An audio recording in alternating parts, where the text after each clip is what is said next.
Hello everybody from Plant Reviews, today 13th of September, and I talk today about Hymenocallis littoralis, also called the beach spider lily, due to the fact that this plant is widespread in coastal environment like seaside, lagoons, riverside.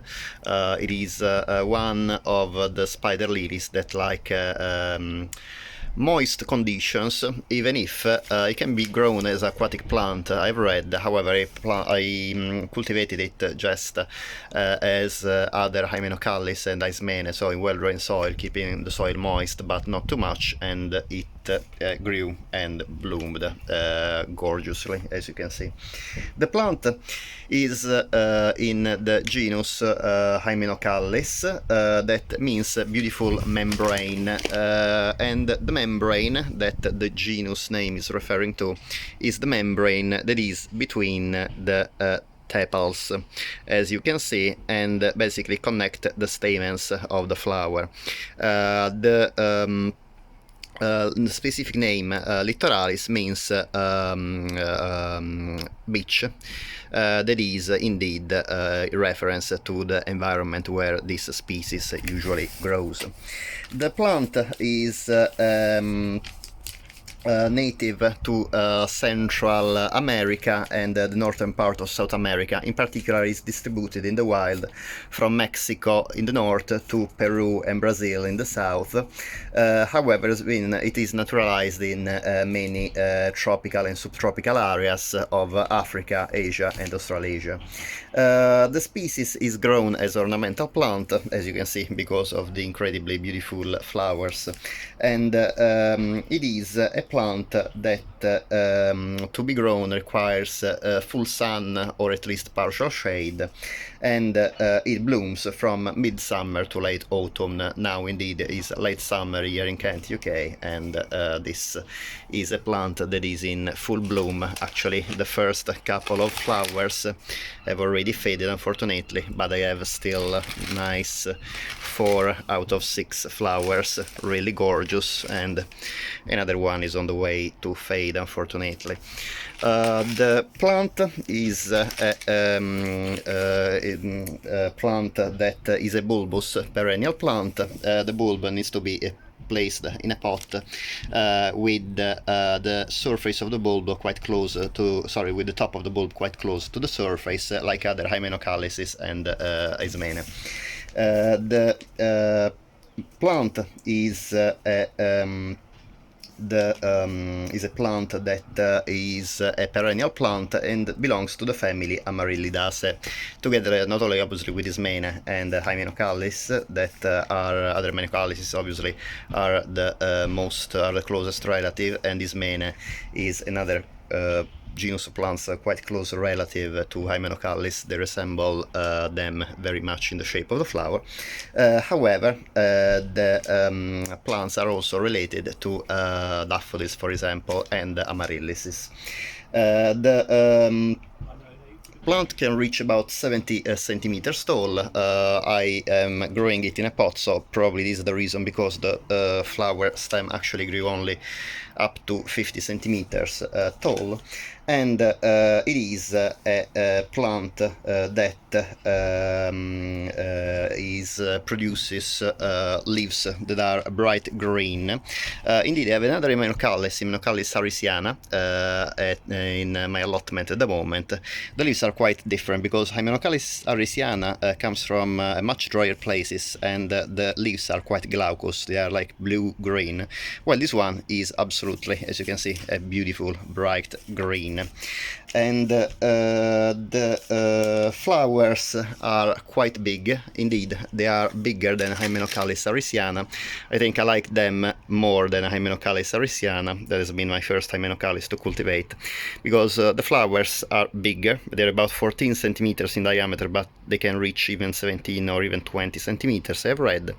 And the shape, however, resembles very much Hymenocallis harrisiana. parisiana, you see these beautiful white tepals, very long and thin, resembling really like the legs of a spider, that go backwards in comparison to the rest of the flower. And there is a membrane connecting the stamens, the male part of the flower. You can see the stamens with the pollen here. One second, I try to focus on it, but yeah, it might be a bit difficult. Also, it's a bit windy today. I try on this.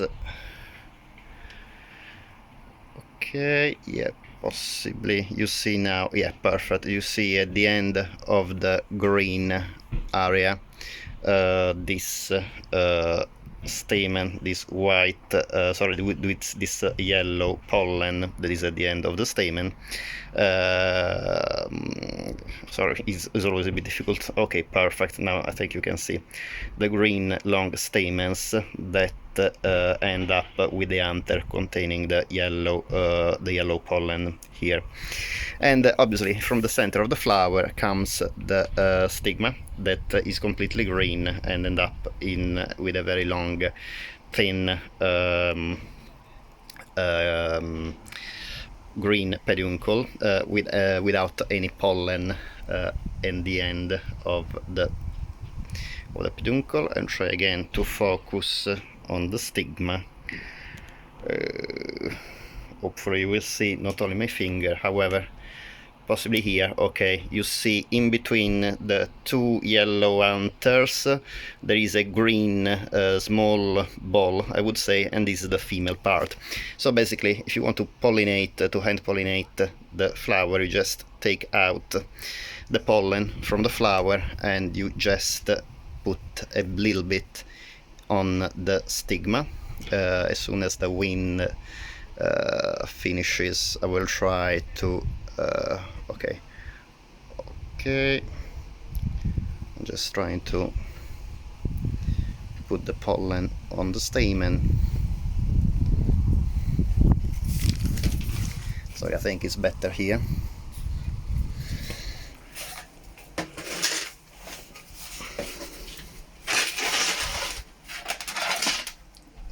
Yes, it's definitely better here, and I'm just trying to focus. So you just take the yellow pollen from the anther and you just put it on the top of the stigma here.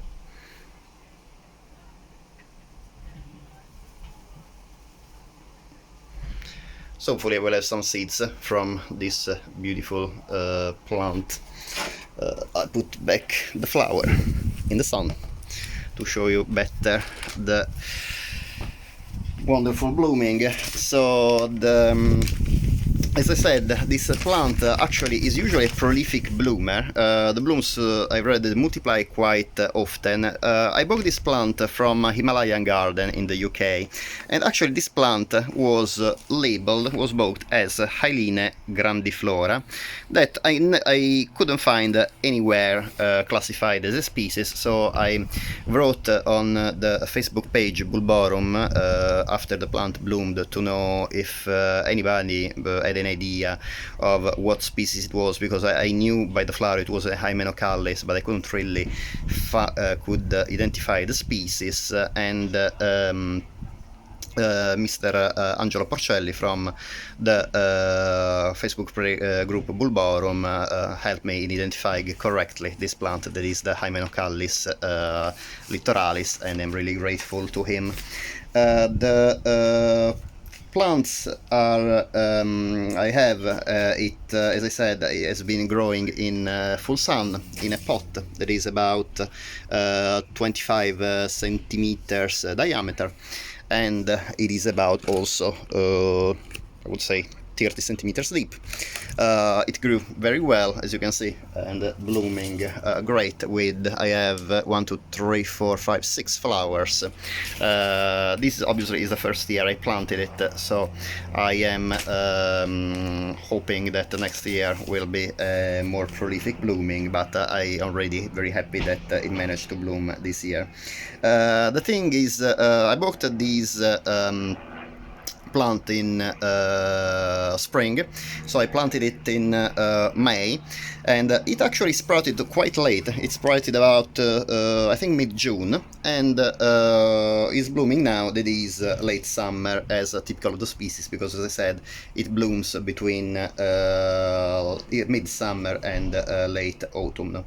One thing, I have not been growing this plant for the whole year. As I said, I planted it just in June. However, being of tropical and subtropical areas, the plant is better lifted in autumn, because the plant obviously is it seems frost tender. So what I would say is, if you plant this plant in the garden and you are in an area that where winters can be cold, and especially if they are subject to frost, leave the bulbs in autumn and keep them in a frost-free place, ideally with a temperature not less than 10 degrees Celsius.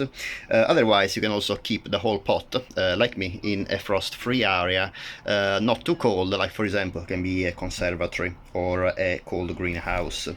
The plant, however, is absolutely gorgeous for the flower, and if you keep it well in winter, we will be able to appreciate the beautiful blooming again the following year, planting the bulbs outside after the last frost, or moving the pot outside, obviously, as you prefer. Another nice peculiarity of these beautiful flowers is that they are fragrant. The fragrance is kind of sweet and fresh. I've read it is like a vanilla scented, but to me it looks like also some vanilla, like a sweet scent, but mixed with a very nice detergent or soapy smell. It's very delicate. It's not a plant that really perfume your garden or the room if you are keeping it inside when blooming. However, it is a plant that definitely you can smell when you stick the nose into the flower, and it is an absolutely gorgeous fragrance. So definitely a must-have if you like exotic plants that are fragrant, and most of all a must-have if you like very unusual flowers. As you can see, the spider lilies are some of the most exotic and tropical looking flowers you can get for your garden. I hope you enjoyed the video. Thank you very much for watching.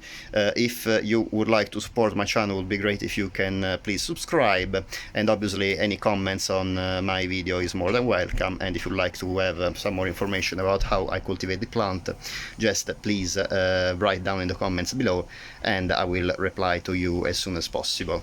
Again, thank you very much for watching, and I hope to see you next time. Bye.